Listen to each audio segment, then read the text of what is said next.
ಆತ್ಮೀಯ ಬಂಧುಗಳೇ, ಶ್ರೀಮದ್ ಭಗವದ್ಗೀತೆ ತತ್ವ ವಿವೇಚನಿ ಟೀಕಾ ಅಧ್ಯಾಯ 6 ಆತ್ಮ ಸಂಯಮ ಯೋಗ. ಇದರಿಂದ ಇವತ್ತು 27ನೇ ಶ್ಲೋಕವನ್ನು ತಿಳ್ಕೊಳ್ಳೋಣ. ಶ್ಲೋಕ 27. ಪ್ರಶಾಂತ ಮನಸಂ ಹೇಯಂ ಯೋಗಿನಂ ಸುಖಮುತ್ತಮಂ ಉಪೈತಿ ಶಾಂತರಜಸಂ ಬ್ರಹ್ಮಭೂತಮಕಲ್ಮಷಂ. ಅನುವಾದ: ಏಕೆಂದರೆ ಯಾರ ಮನಸ್ಸು ಒಳ್ಳೆಯ ರೀತಿಯಲ್ಲಿ ಶಾಂತವಾಗಿದೆಯೋ, ಯಾರು ಪಾಪರಹಿತನಾಗಿದ್ದಾನೋ ಮತ್ತು ಯಾರ ರಜೋಗುಣವು ಶಾಂತವಾಗಿ ಹೋಗಿದೆಯೋ, ಈ ಸಚ್ಚಿದಾನಂದ ಘನನಾದ ಬ್ರಹ್ಮನೊಡನೆ ಏಕೀಭಾವ ಉಂಟಾಗಿರುವ ಅಂತಹ ಯೋಗಿಗೆ ಉತ್ತಮವಾದ ಆನಂದವು ಪ್ರಾಪ್ತವಾಗುತ್ತದೆ. ಇದು ಶ್ಲೋಕ ಮತ್ತು ಅದರ ಅನುವಾದ. ಈಗ ನಾವು ಇದನ್ನು ಅರ್ಥ ಮಾಡ್ಕೊಳ್ಳೋದಕ್ಕೆ ಪ್ರಯತ್ನ ಮಾಡೋಣ. ಚಿತ್ತವನ್ನು ಎಲ್ಲ ಕಡೆಯಿಂದ ತಡ್ಕೊಂಡು, ಅಂದರೆ ಎಲ್ಲೂ ಹೋಗದೆ ಇರೋ ಹಾಗೆ ಬರೀ ಭಗವಂತನಲ್ಲೇ ಸ್ಥಿರಗೊಳಿಸೋದ್ರಿಂದ ಏನಾಗುತ್ತೆ ಅನ್ನೋದ್ರ ಬಗ್ಗೆ ಈಗ ಹೇಳ್ತಾನೆ ಭಗವಂತ. ಏನು ಹೇಳ್ತಾ ಇದ್ದಾನೆ? ಯಾರ ಮನಸ್ಸು ಕಂಪ್ಲೀಟಾಗಿ ಶಾಂತವಾಗಿಬಿಟ್ಟಿರುತ್ತೋ ಅವನ ಮನಸ್ಸಲ್ಲಿ ಯಾವುದೇ ರೀತಿಯ ಒಂದು ಅಶಾಂತತೆ ಅನ್ನೋದೇ ಇರೋದಿಲ್ಲ. ಕಂಪ್ಲೀಟಾಗಿ ಶಾಂತಿಯಾಗಿರಬೇಕು, ಯಾವಾಗಲೂ ಅದು ಶಾಂತ ಸ್ಥಿತಿಯಲ್ಲೇ ಇರಬೇಕು. ಮತ್ತು ಯಾರು ಪಾಪರಹಿತನಾಗಿದ್ದಾನೋ ಮತ್ತು ಯಾರ ರಜೋಗುಣ ಶಾಂತವಾಗಿ ಹೋಗಿದೆಯೋ, ಈಗ ರಜೋಗುಣ ಇರೋದ್ರಿಂದನೇ ನಾವು ಅದು ಮಾಡಬೇಕು ಇದು ಮಾಡಬೇಕು ಅಂತ ಆಮೇಲೆ ಮನಸ್ಸಲ್ಲಿ ಒಳಗಡೆ ಎಲ್ಲ ಯೋಚನೆಗಳು, ಐಡಿಯಾಗಳು, ಏನೇನು ಮಾಡಬೇಕು ಅದೆಲ್ಲ ಓಡ್ತಾ ಇರುತ್ತೆ ನಮ್ಮ ಮೈಂಡು. ಆ ರಜೋಗುಣ ಕೂಡ ಶಾಂತವಾಗಿ ಕಂಪ್ಲೀಟಾಗಿ ಸತ್ವಗುಣವಾಗಿಬಿಟ್ಟಿರುತ್ತೋ, ಸತ್ವಗುಣದಲ್ಲಿರೋರು ನೋಡಿ ಶಾಂತವಾಗಿ ಒಂದು ಕಡೆ ಸುಮ್ಮನೆ ಕೂತಿರ್ತಾರೆ. ಅದೇ ರಜೋಗುಣ ಇರೋರು ಒಂದು ಕಡೆ ಕೂತ್ಕೊಳ್ಳೋಕ್ಕಾಗಲ್ಲ, ಅವ್ರಿಗೆ ಏನಾದರೂ ಒಂದು ಮಾಡ್ತಾನೆ ಇರಬೇಕು ಅನಿಸ್ತಾ ಇರುತ್ತೆ.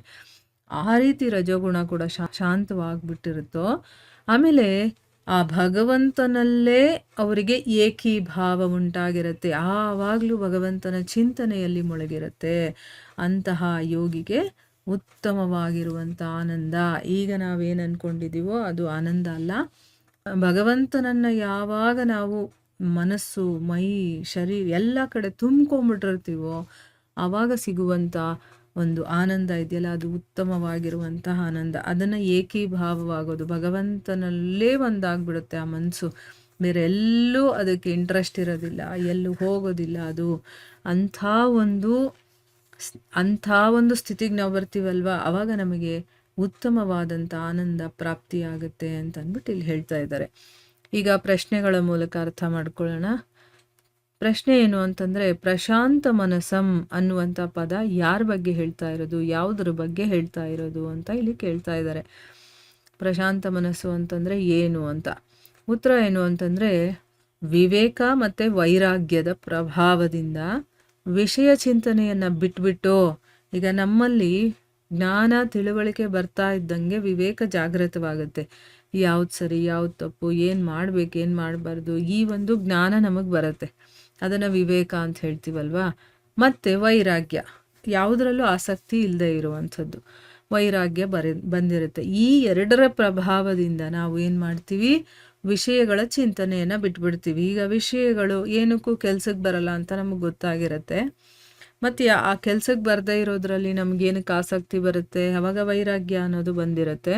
ಸೊ ಈ ಎರಡರು ಇರೋದ್ರಿಂದ ಆ ವಿಷಯ ಚಿಂತನೆಗಳನ್ನು ಬಿಟ್ಟು ಈಗ ನಾವು ಮಾಡೋದೇನು, ಯಾವಾಗಲೂ ಹೊರಗಡೆ ಇರುವಂಥ ವಿಷಯದ ಬಗ್ಗೆ ಚಿಂತನೆ ಮಾಡ್ತಾ ಇರ್ತೀವಿ ಅಲ್ವಾ. ಅದನ್ನೆಲ್ಲ ಬಿಟ್ಟು ಚಂಚಲತೆ ಇರೋದಿಲ್ಲ ಅವರಲ್ಲಿ, ಮತ್ತು ವಿಕ್ಷೇಪ ಇರೋದಿಲ್ಲ. ಏನು ಬಂದರೂ ಕೂಡ ಅದನ್ನು ಸಾಧಾರಣವಾದ ರೀತಿಯಲ್ಲಿ ನೋಡ್ಕೊಳ್ತಾನೆ.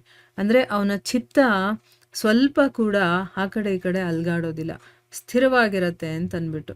ಆ ಚಂಚಲತೆ ಅನ್ನೋದು ಹೊರಟೋಗ್ಬಿಟ್ಟು ವಿಕ್ಷೇಪರಹಿತನಾಗಿ ಯಾರ ಚಿತ್ತ ಸದಾ ಸ್ಥಿರವಾಗಿರುತ್ತೋ ಮತ್ತು ಸುಪ್ರಸನ್ನವಾಗಿರುತ್ತೋ, ಅವನು ಯಾವಾಗಲೂ ಏನೂ ಒಂದು ಆತಂಕ ಇರೋದಿಲ್ಲ, ದುಃಖ ಇರೋದಿಲ್ಲ, ಏನೂ ಇರೋದಿಲ್ಲ, ಅವನು ಆರಾಮಾಗಿರ್ತಾನೆ ಆಯಿತಾ. ಅದಕ್ಕೆ ಅವನ ಚಿತ್ತ ಸರ್ವಥಾ ಸ್ಥಿರವಾಗಿ ಮತ್ತು ಸುಪ್ರಸನ್ನವಾಗಿದೆಯೋ.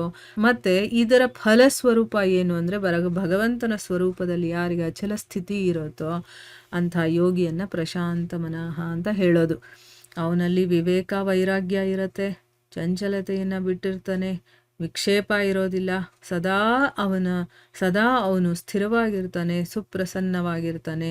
ಮತ್ತು ಇದರ ಫಲಸ್ವರೂಪ ಏನಪ್ಪ ಅಂದರೆ, ಭಗವಂತನ ಸ್ವರೂಪದಲ್ಲಿ ಅಚಲವಾದಂತಹ ಸ್ಥಿತಿ ಯಾರಿಗಾಗಿರುತ್ತೋ ಅಂತಹ ಯೋಗಿಯನ್ನು ಪ್ರಶಾಂತ ಮನಃ ಅಂತ ಹೇಳೋದು.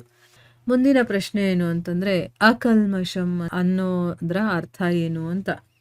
ಉತ್ತರ ಏನು ಅಂತಂದರೆ, ಮನುಷ್ಯನನ್ನು ಅಧೋಗತಿಗೆ ಕರ್ಕೊಂಡು ಹೋಗುವಂತಹ, ಅಂದರೆ ಈಗ ಒಬ್ಬ ಮನುಷ್ಯ ಅಧೋಗತಿಗಿಳಿಯೋ ಕಾರಣ ಏನು ಅಂತಂದರೆ ತಮೋಗುಣ. ಆ ತಮೋಗುಣ ಇದ್ದರೆ ಏನು ನಮ್ಗೆ ಅರ್ಥ ಆಗೋದಿಲ್ಲ. ಯಾರಾದರೂ ಏನಾದರೂ ಹೇಳಿದ್ರೂ ಕೂಡ ಕೇಳಿಸ್ಕೊಳ್ಳುವಷ್ಟು ನಮಗೆ ಪೇಷನ್ಸ್ ಇರೋದಿಲ್ಲ. ಆಮೇಲೆ ಅದೆಲ್ಲ ನಮಗೆ ಕೇಳಿಸ್ಕೊಳ್ಳೋದಕ್ಕೆ ಇಷ್ಟನೂ ಆಗೋದಿಲ್ಲ, ಆಯಿತಾ. ಆ ರೀತಿಯ ಒಂದು ಮನಸ್ಥಿತಿ ನಮ್ಮಲ್ಲಿರುತ್ತೆ. ಅಂಥ ಅಧೋಗತಿಗೆ ಕರ್ಕೊಂಡು ಹೋಗುವಂಥ ತಮೋಗುಣ ಮತ್ತು ತಮೋಗುಣದ ಕೆಲಸಗಳು ಯಾವುದು? ತಮೋಗುಣದ ಕೆಲಸಗಳು ಪ್ರಮಾದ, ಆಲಸ್ಯ, ಅತಿ ನಿದ್ರೆ ಮಾಡುವಂಥದ್ದು, ಮೋಹ, ದುರ್ಗುಣ, ದುರಾಚಾರ, ಇದೆಲ್ಲವೂ ಕೂಡ ತಮೋಗುಣದ ಕೆಲಸಗಳು, ಆಯಿತಾ. ಈ ರೀತಿ ಇರುವಂತಹ ಮಲರೂಪಿ ದೋಷಗಳೆಲ್ಲವನ್ನ ಕಲ್ಮಶ ಅನ್ನುವಂಥ ಪದದಲ್ಲಿ ನಾವು ಸೇರಿಸ್ಕೊಳ್ಬೇಕು. ಇಲ್ಲಿ ಅಕಲ್ಮಶ ಅಂತಂತ ಹೇಳಿರೋದಲ್ವಾ. ಮೊದಲು ಕಲ್ಮಶ ಅಂತಂದರೆ ಏನು ಅಂದರೆ ತಮೋಗುಣದಿಂದ ಬರುವಂತಹ ಆಲಸ್ಯ ಆಗಿರ್ಬೋದು, ಅತಿ ನಿದ್ರೆ ಮಾಡೋದು, ಮೋಹ, ದುರ್ಗುಣ, ದುರಾಚಾರ, ಇವೆಲ್ಲವೂ ಕೂಡ ಮಲಗಳು ಅಂತ ಹೇಳಿದ್ದಾರೆ. ಆ ಎಲ್ಲ ದೋಷಗಳನ್ನು ಕಲ್ಮಶ ಅನ್ನೋದರಲ್ಲಿ ಸೇರಿಸ್ಕೊಳ್ಬೇಕು ನಾವು. ಪಾಪದಿಂದ ಸರ್ವತಾ ರಹಿತನಾಗಿರೋದನ್ನ ಅಕಲ್ಮಶ ಅಂತ ಹೇಳೋದು. ಈ ಕಲ್ಮಶಗಳು ಯಾವ್ಯಾವುದು ಅಂತ ಗೊತ್ತಲ್ವಾ? ನಿದ್ದೆ ಮಾಡೋದು ಒಳ್ಳೇದಲ್ವಾ? ಅಲ್ಲ, ಎಷ್ಟು ನಿದ್ದೆ ಮಾಡಬೇಕೋ ಅಷ್ಟೇ ನಿದ್ದೆ ಮಾಡಬೇಕು. ಒಳ್ಳೇದು ಅಂತ ಯಾವಾಗಲೂ ನಿದ್ದೆ ಮಾಡಿದರೆ ಅದು ತಮೋ ಗುಣದ ಪ್ರಭಾವದಿಂದ ನಾವು ಯಾವಾಗಲೂ ನಿದ್ದೆ ಮಾಡ್ತೀವಿ. ಅದನ್ನು ಇಲ್ಲಿ ಹೇಳ್ತಾ ಇದ್ದಾರೆ. ಸೊ ಇಲ್ಲಿಗೆ ನಾವು ನಿಲ್ಲಿಸೋಣ. ಹರೇ ಕೃಷ್ಣ.